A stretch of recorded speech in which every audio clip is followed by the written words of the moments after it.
Alrighty, so I'm here with a longtime friend, Australian artist, and Perth independent, Jaycee. Hey, what's up, bro? What's up? So this is episode 1 of the show, and I figured I want to introduce him as best as I can and explain where he's been and where he's at now. When we first met, how long ago was that? Man. I don't know, maybe 5, 6. But I was still in high school. You were in high school? It would have been easily 5 years ago now. Yeah. Oh, don't like that. Yeah. Don't like that. Long time ago, man. So and we did first music video. yeah, first music video, first anything to do with film, like photography. Yeah, man. Flash forward to now. What do you think your biggest accomplishment's been in 5 years then?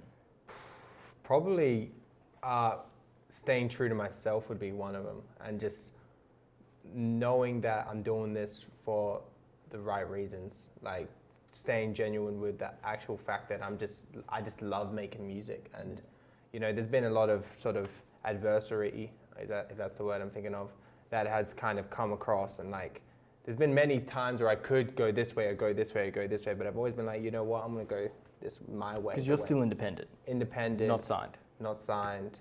And yeah, like there's many opportunities I had to sign or be this or be that. Yeah, so before you go on from that, let's talk, because that's interesting, because you'd think most artists would want to sign. Mm-hmm. They'd want that help or support. Yeah, definitely. What's been your biggest deterrent to not, or would you recommend that people go independent? It really depends why you're doing music. For me, I've always wanted ownership of my work, and I've always wanted to have the last say in what I do. And I feel like if you sign too early, in your career, you'll lose that ownership, because they'll try and mold you into what they think will sell. Because at the end of the day, a label's a business, and there's only really 4 or 3 major labels that hold the whole pie. And they're only doing there's a reason why there's 3, because they're making the most money. Yeah. So they're just going to try and make money. And for me, I got nothing against signing. It's just the leverage when you do it. I want to make sure it's done in like an agreement more than... You're not 100% against it? Nah, I will sign one day probably. Okay. But it has to be the right deal. I want to partner up. In a dream world, who would you sign to? It's very hard, but like it would definitely be a major label like Columbia or Universal or Sony or whatever. But it would have to just be a dream deal, man. Like an actual partnership on a level that I've already got my fan base, I've already got everything, and they're just going to amplify that and make what I have just bigger.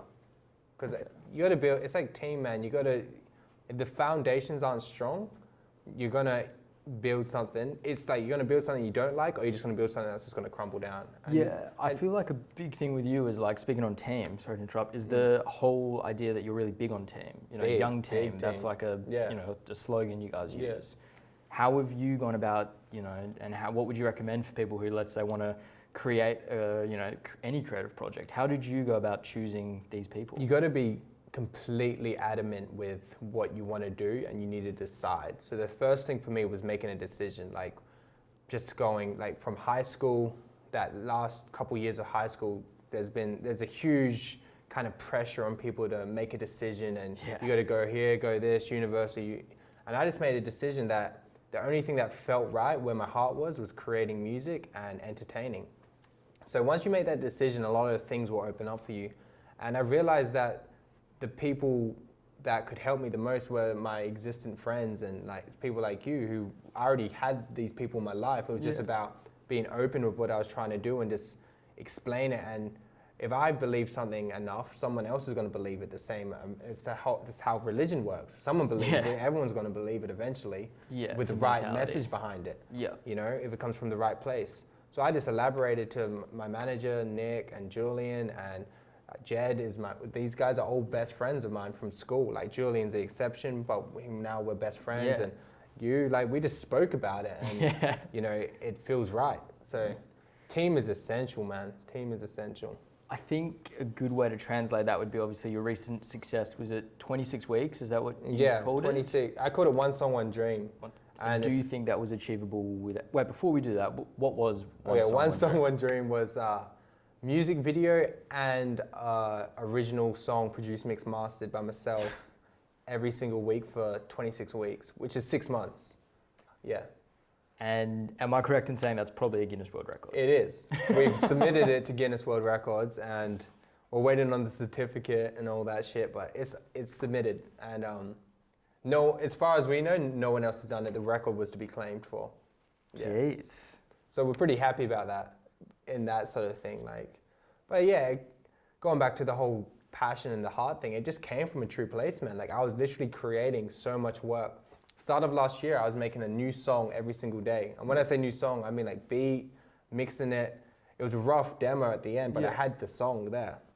And I just had all this music. And the year before that, I put out 2 mixtapes, which probably worked out to be like 20 songs or something anyway, of like just releases. Yep.